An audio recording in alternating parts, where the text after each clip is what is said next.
আগে বিএসএফ মাত্র বর্ডার থেকে 5 কিলোমিটার পর্যন্ত ঢুকতে পারতো, এখন 50 কিলোমিটার পর্যন্ত ঢুকতে পারে।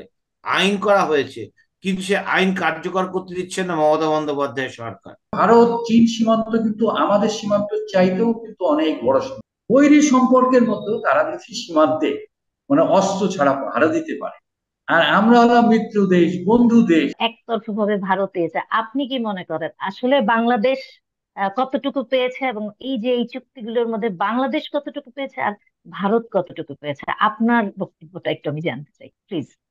না, এটা আসলে দেখার পার্থক্য। মাহবুব ভাই যেটা বলছেন, মাহবুব ভাই খুব সত্যি কথা, লাটভিয়ার যে উদাহরণটা দিলেন এবং সাম্প্রতিককালে চ্যালেঞ্জ হওয়ার যে কথাটা বললেন ইউক্রেন যুদ্ধের প্রেক্ষিতে, খুব সত্যি কথা।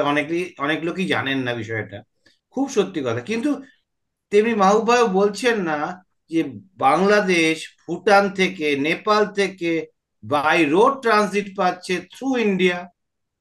এটা কেন বলা হবে না? বিদ্যুৎ বিদ্যুৎ পাচ্ছে বাংলাদেশ ভুটান থেকে, নেপাল থেকে, বাই রোড। মালপত্র পাঠাচ্ছে ভুটানে, নেপালে, বাংলাদেশ, ভারতের মধ্যে দিয়ে। কিছু পেতে গেলে তো কিছু দিতেই হয়, ভারতও দিচ্ছে। আসলে কি জানতো, মাহবুব যেটা বললেন, জনগণকে সবকিছু না বলাটা, ওটা সমস্যা।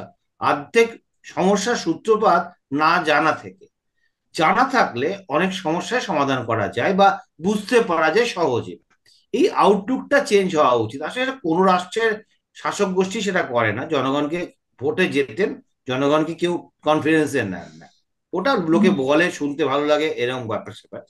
কিন্তু আমি মনে করি এটা হওয়া খুব উচিত।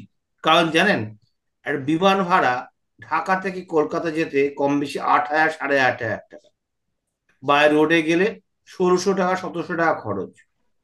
কেন খরচ যাবে না বলুন তো? ট্রেনে গেলে আরো কমে যাবে। খোঁজ নিয়েছেন? ঈদের জন্য মৈত্রী এক্সপ্রেস বন্ধ। কেন বন্ধ থাকবে? লোকাল ট্রেন বন্ধ থাকে? এই এর ভালো জিনিস চালু হলো ই ভিসা।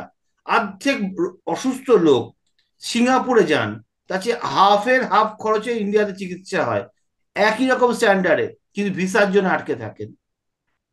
আমি তো জানি ঢাকাতে সাইবার ক্যাফের বাইরে লম্বা লাইন পড়ে ভিসার অ্যাপ্লাই করার জন্য, স্লট পাওয়ার জন্য। সে যদি হুম। ভিসা অন অ্যারাইভাল পাওয়া যায়, মেডিকেলের ক্ষেত্রে ই ভিসা পাওয়া যায়, এর চেয়ে ভালো কি হতে পারে?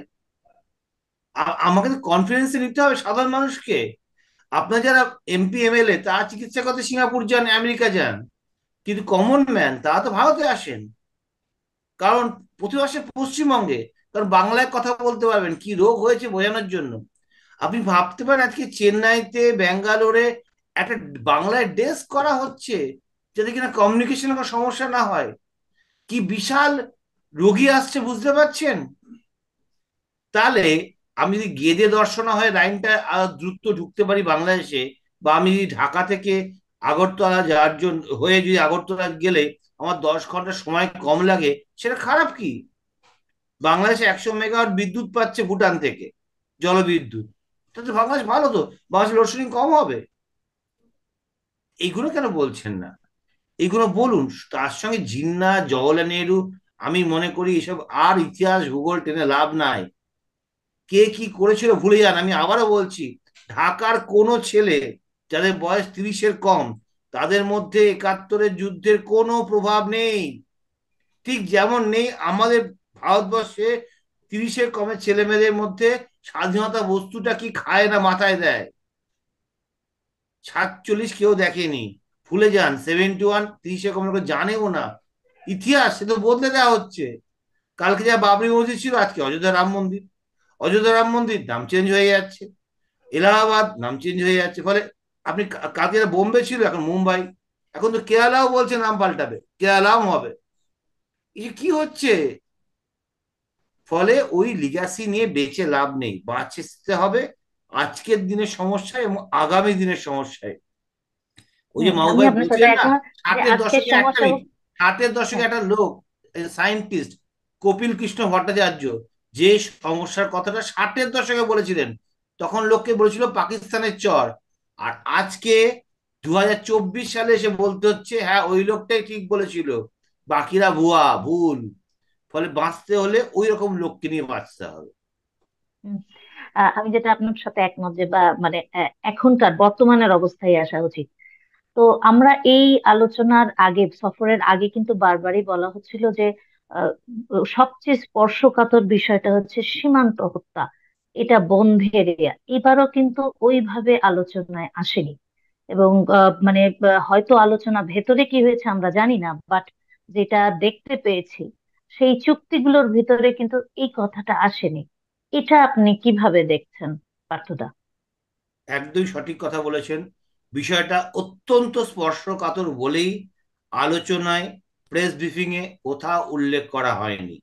এমনকি প্রাইম মিনিস্টার লেভেলে প্রেস কনফারেন্সের পর বা ডায়ালগের পর এর তরফ থেকে যে ব্রিফিং করা হয়েছে, তাতেও বিষয়টি খুব সযত্নে এড়িয়ে যাওয়া হয়েছে।